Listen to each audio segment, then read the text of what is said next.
Hello everyone, কেমন আছেন? আমি ভালো আছি।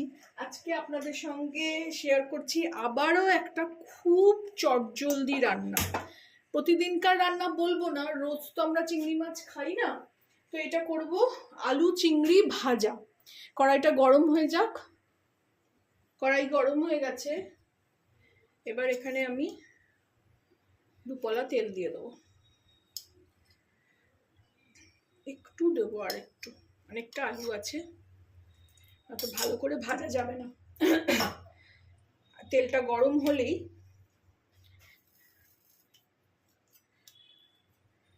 এতে আমি আলুগুলো ছেড়ে দেবো।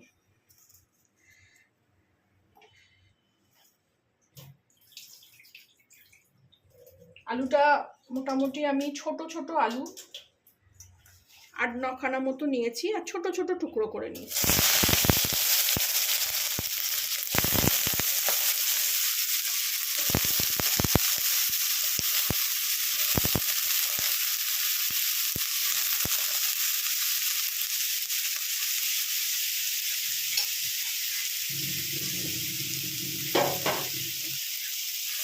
একটু হলুদ দিয়ে দেবো,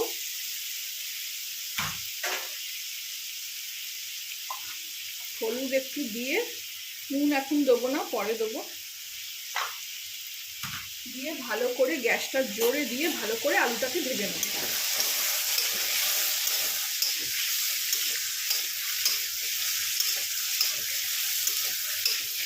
যারা চিংড়ি মাছ খেতে খুব ভালোবাসেন, কোনো প্রিপারেশন করতে হয়তো পারছেন না, তার জন্য খুবই একটা ইজি রান্না।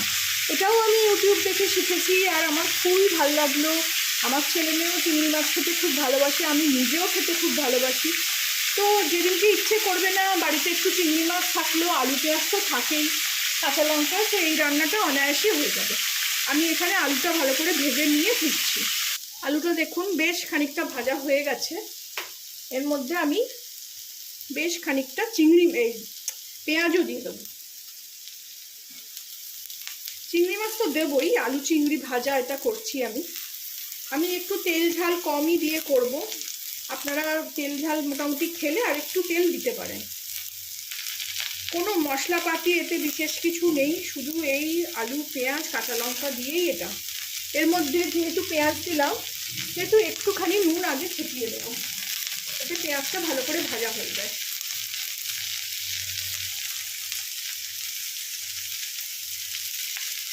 আর চিংড়ি মাছটাকেও আমি একটু নুন মাখিয়ে রাখবো।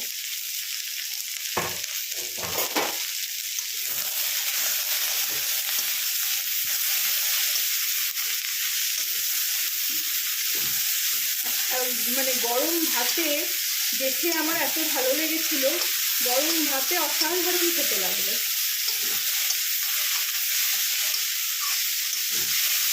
এটাও ভেজে নিয়ে ফিরছি। এখানে আমি ঢাকা দিয়ে দিয়েছিলাম একটু।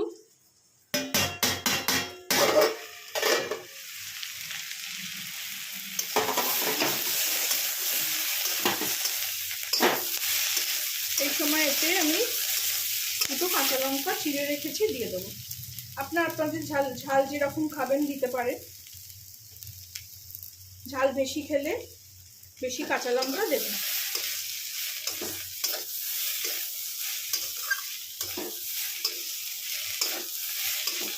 এইবার এতে আমি স্বাদ মতো নুন দিয়ে দেবো, আর একটু কাশ্মীরি লঙ্কাও দেবো।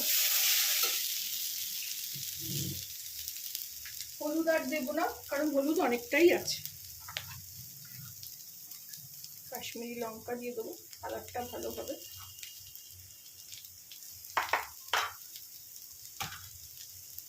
আর একটু নুন দিয়ে দেবো, চিনি দেবো না এখানে, কারণ পেঁয়াজ তো ভাজা হচ্ছে, পেঁয়াজ নিজেই মিষ্টি।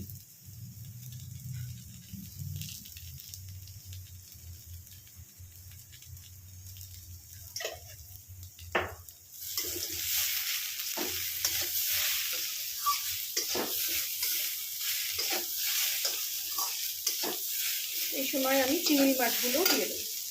চিংড়ি মাছগুলো একটুখানি নুন মাখিয়ে রেখেছিলাম।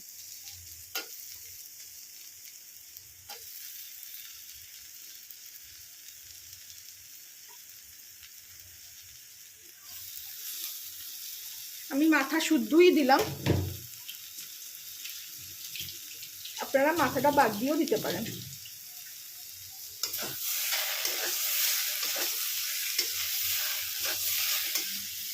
দেখেই মনে হচ্ছে না অসাধারণ খাবার হবে একটা, ভাত দিয়ে ভীষণ ভালো লাগবে।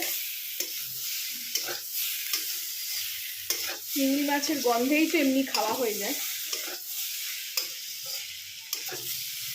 আর কোনোই মশলা পড়বে না এতে।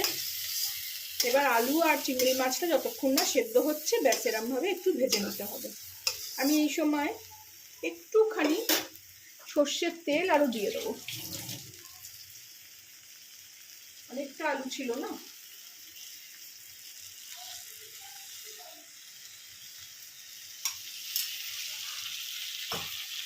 দিয়ে এটাকে মিশিয়ে দেবো।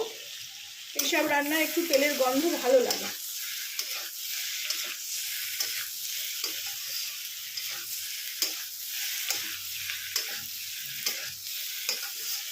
দিয়ে এবার একটু ঢাকা দিয়ে দেবো।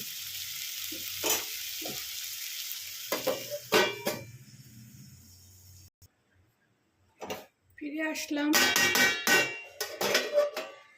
এই দেখুন জলও বেরিয়ে গেছে। পেঁয়াজ তো জল বেরোয়, নুন দিয়েছি। আলু আশা করি সেদ্ধ হয়ে গেছে, ছোট ছোট করে কেটেছি একদম। হ্যাঁ, কিন্তু আর একটু হবে।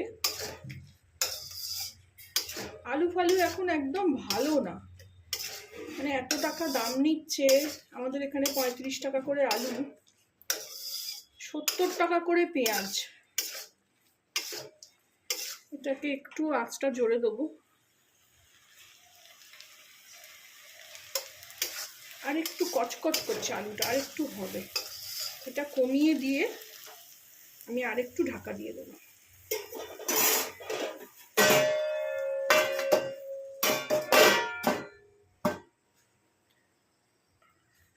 ফিরে আসলাম,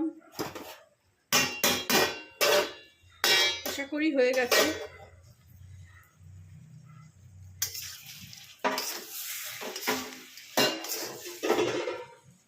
চিংড়ি মাছ তো হয়ে গেছে, আলুও হয়ে গেছে। এখানে একটু আঁচটাকে জোরে দেবো। রেডি হয়ে গেল আমার খুব সহজ পদ্ধতিতে আলু চিংড়ি ভাজা। আপনারা তেল ঝাল আপনাদের মানে ইচ্ছে মতন দিতে পারেন, কারণ আমি তেল ঝাল সবটাই কম খাই বলে কমই দিলাম, তাও একটু তেল আজকে দিয়েছি। ভালো লাগলে আমার চ্যানেলটাকে একটা লাইক, শেয়ার, সাবস্ক্রাইব করে দেবেন। আর এই রান্নাটা শেয়ারও করে দেবেন যাতে আপনাদের বন্ধুরাও সবাই দেখতে পারে।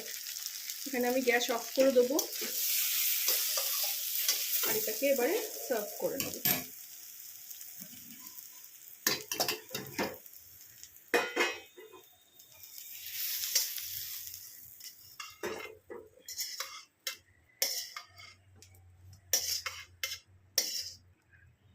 খুব ইজি রান্না, না আদা, না রসুন, না টমেটো, শুধু আলু, পেঁয়াজ, কাঁচা লঙ্কা হলেই রান্নাটা হয়ে যাবে।